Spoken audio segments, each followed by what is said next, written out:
I've been robbed. He went down that way. Young kid with a gun. This is Radio 227. I got a robbery just occurred at the liquor store at 14th and L. The suspect is a white male, about 20, wearing a red plaid jacket, and he is armed. He ran into an alley in the 1400 block of L Street. Young I'm puppy in went down pursuit that way. and request assistance.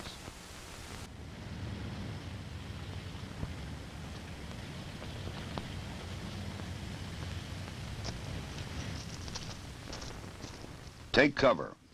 A basic rule for survival against hostile fire. This officer advances warily, selecting possible cover as he moves. Now he is in position to return fire or pin down the suspect until help arrives, with minimum exposure to himself. Defensive firearms training, shooting for survival, normally follows basic instruction in single and double action revolver shooting. It stresses proper use of cover and the firing positions from behind it. One-on-one is a good method of defensive firearms instruction. The coach or instructor can correct stance or grip before the pupil continues.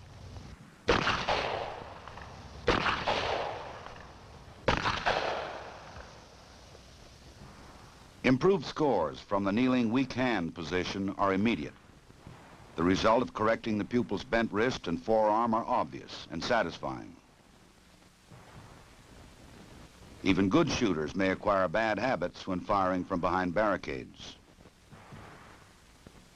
Ready to fire from strong right-hand side, the pupil benefits from another correction.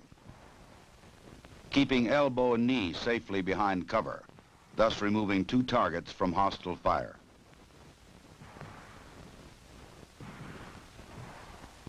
He fires a good pattern with a minimum of bodily exposure. Each firing range may set up its own course, but defensive firearms training objectives remain. Teaching the application of basic shooting techniques to confrontation situations. Failure to provide a firm base when shooting from cover makes for inaccurate shooting. Legs spread too wide provide a tempting target for an assailant. Now the shooter can fire safely from a steady rest, putting all his shots in the kill zone and using the barricade for maximum cover. This is shooting for survival.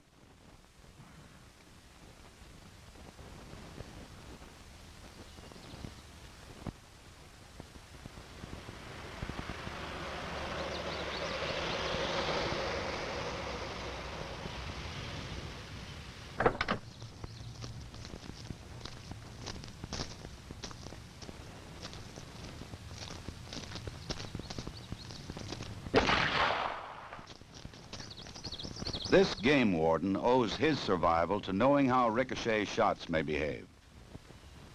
The bouncing bullets that can kill a man even when he believes himself safe under cover, behind this car or this one. In this demonstration, the instructor aims at a clay pigeon well in front of the car. The rifle shotgun slug does not leave the roadway like a rubber ball at the same angle that it hit. It has ricocheted almost parallel to the ground to pierce the target under and behind the car. Safety lies only in putting a solid object like the wheel or engine of the car between you and your assailant. Let's review this surprising effect again.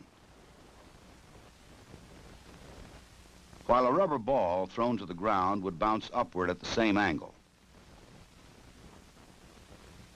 a bullet ricochets almost parallel to the hard surface struck.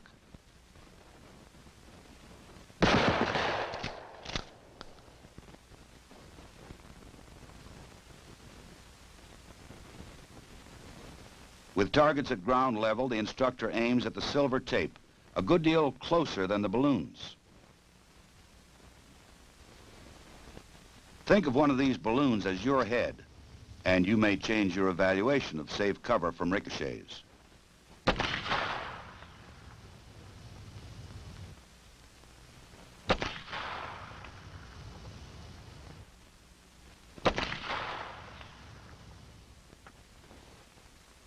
The same principle maintains when a bullet ricochets from a hard vertical surface. The instructor has placed aiming points some distance from the balloon targets.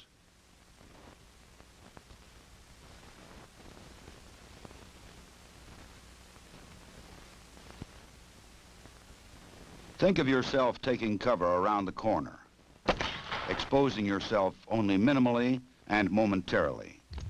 Would you be safe? Your assailant may even aim wide of the corner, as we see here.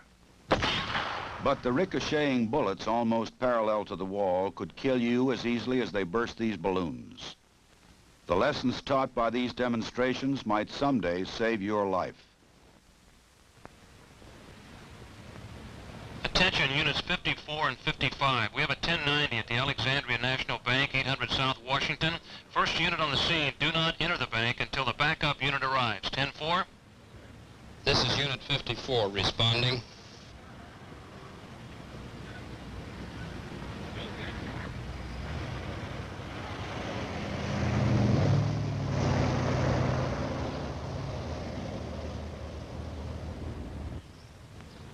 Many police departments now authorize shotguns to be carried in patrol cars. As a safety precaution, they usually have no shell in the chamber. Officers not yet fully trained in shotgun handling may forget to release the action so that they may charge the weapon.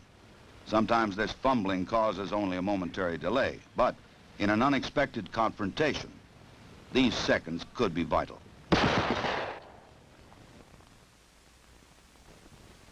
Shotgun instruction, especially with newly issued weapons, must begin with thorough training in gun handling and loading. Releasing the action must become a reflex move, even under stress.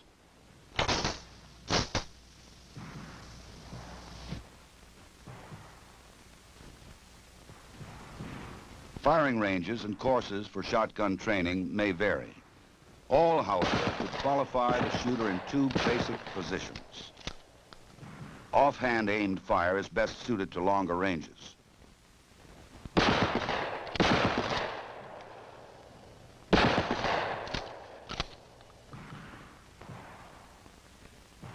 Hip firing is used at close range, where most confrontations do occur.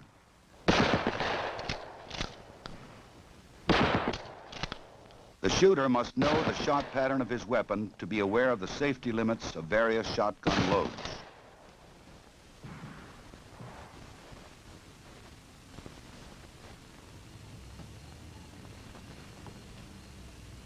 Each year, the FBI Uniform Crime Reports tells the grim story of policemen killed. Some die from a rifleman's bullet fired from ambush.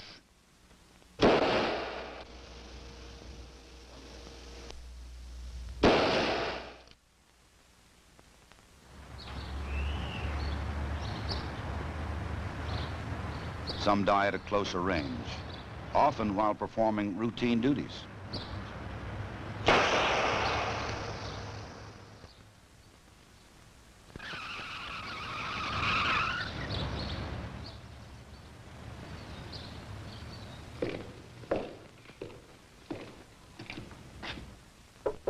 The largest number are killed by handguns at extremely close range, often before they can draw their own weapon.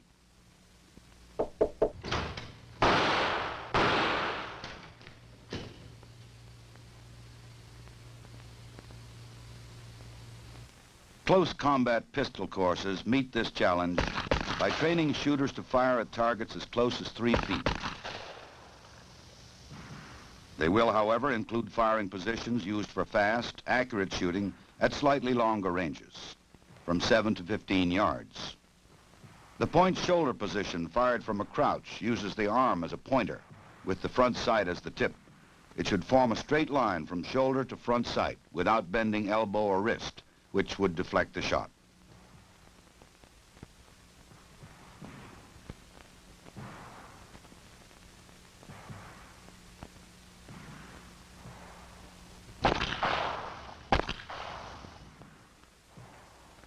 At somewhat closer ranges, the shooter may take the natural point.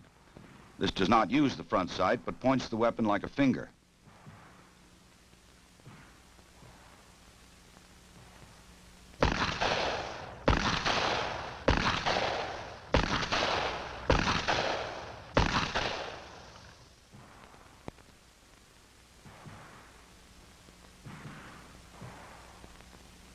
Also fired from a crouch is the hip position. Here too, the weapon should be pointed at the target like your finger, but the bent arm at hip level makes this position more suitable to shorter ranges, where aim is not as much of a factor as speed. It is, however, on extremely short-range training that the close combat pistol range should concentrate. 2 ready gun positions should be taught. The first has the elbow resting on the hip, the weapon extended for fast pivot if necessary. This position could be used to search a room or to cover a partner at very close range.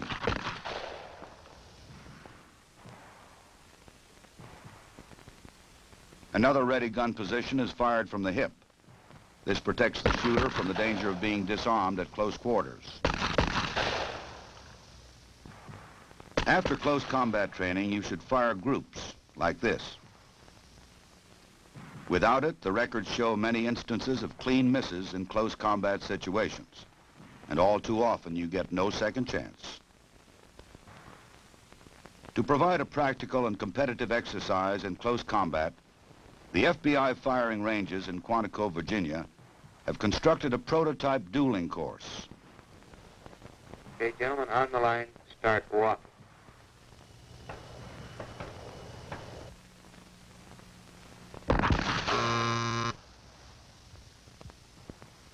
Okay, man on the left, 2 seconds flat. On the line, start walking.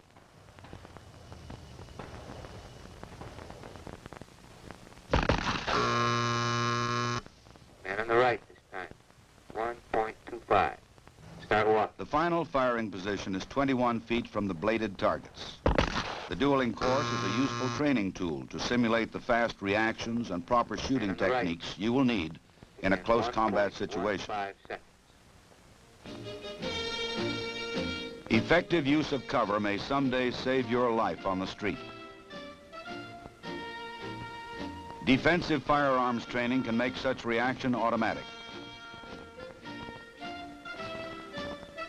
Cover may not always protect you against ricochets, which have their own rules of behavior. Demonstrations like this convince you of the rules and how best to guard yourself against bouncing bullets.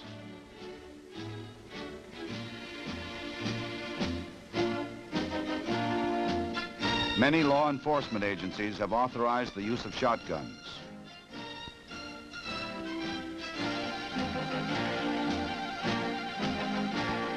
Defensive firearms training should start with thorough shotgun familiarization and range shooting. Statistics show a frightening increase in the number of law enforcement officers killed by handguns at extremely close range. To meet this challenge, defensive firearms training must stress the technical skills which can defend against this threat. Close combat courses which teach shooting for survival.